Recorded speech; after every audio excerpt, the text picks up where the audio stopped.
Hola y bienvenidos nuevamente a nuestro canal. En el video anterior estuvimos conversando ya sobre esta herramienta ChatPDF que nos va a permitir a nosotros realizar preguntas y obtener respuestas a través del análisis que utiliza esta plataforma con inteligencia artificial. Eh, Vimos cómo trabajar desde una URL específica y ahora vamos a ver cómo nosotros podemos trabajar con un documento en PDF que nosotros ya lo tengamos listo. En este caso, yo voy a trabajar con este documento en PDF, que es un artículo que lo descargué de Semantic Scholar y actualmente entonces él hace el análisis de mi artículo. Fíjense que este es el artículo que yo le pasé. Acá ya podemos observar, nos da la bienvenida, nos indica un pequeño resumen de qué se trata en este caso este artículo. Y acá fíjense que, como les había comentado en el video anterior, nosotros podemos crear también un usuario dentro de esta plataforma justamente para poder guardar el historial, en este caso, de los chats que nosotros vayamos trabajando dentro de esta plataforma. Entonces, la idea un poco es eso, siempre crear un usuario, ¿sí? O una cuenta de usuario dentro de esta plataforma, pero en este momento vamos a seguir trabajando con la versión gratuita sin crear una cuenta. Como ustedes pueden observar, acá ya tengo el documento, acá nos indica que es un artículo de revisión. Como todo artículo tiene su estructura, nos muestra cuál es la introducción, cuáles fueron los materiales y métodos, cuáles fueron los principales resultados que obtuvieron. Y fíjense, acá está, digamos, el cuerpo del artículo. ¿Ok? Entonces, a partir de esta información, obviamente nosotros tuvimos que haber realizado una lectura previa para poder en un segundo momento comenzar a analizar el contenido de este artículo. Entonces, en el video anterior ya conversamos que él nos presenta tres posibles preguntas con las respuestas a las preguntas que nosotros le damos.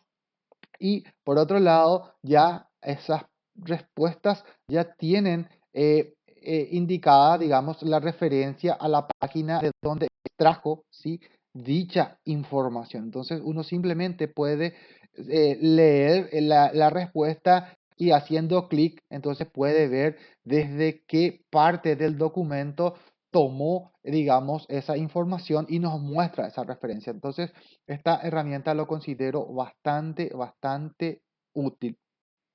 Bien, entonces vamos con el primer prompt. Vamos a pedirle que en este caso nos cree un resumen del documento donde nos pueda indicar cuáles fueron los principales métodos y que nos explique en qué consiste.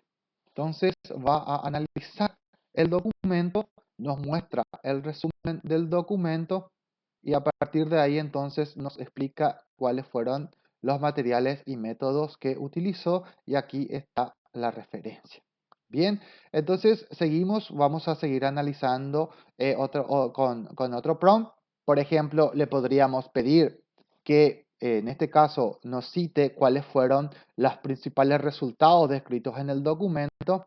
Entonces él va a analizar los principales resultados y a partir de allí entonces nos lista, digamos, la respuesta siempre teniendo en cuenta las referencias del artículo indicándonos desde qué página extrajo la información.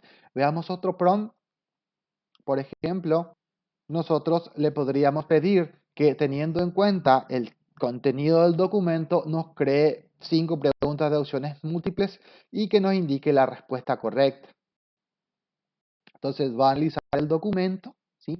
Va a crear las 5 preguntas, ¿sí? De opciones múltiples. Fíjense que acá me está listando con A, B, C y D y me está indicando en negritas cuál es la respuesta correcta. Entonces, nos permite, por un lado, analizar y por otro lado también nos ayuda a poder crear respuestas a las preguntas indicándonos cuál es la correcta.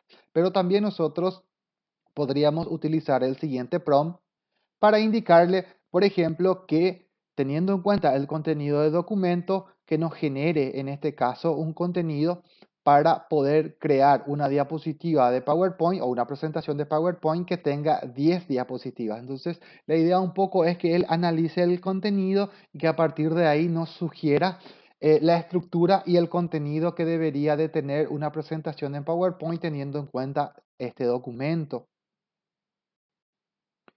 Fíjense que él está analizando, me indica el título de la primera diapositiva, que tendría que tener qué contenido. En la segunda me indica el contexto histórico, en la tercera las aplicaciones actuales, en la cuarta la tecnología de Machine Learning, en la quinta diapositiva la educación médica y la IA, en la sexta los beneficios y bueno, así sucesivamente hasta que en la diapositiva 10 entonces lanza algunas preguntas relacionadas al texto. Bien amigos, esto fue lo que quise compartir con ustedes. Espero que este video les pueda ayudar para trabajar con esta herramienta ChatGPT. Nos encontramos en el siguiente video. Hasta luego.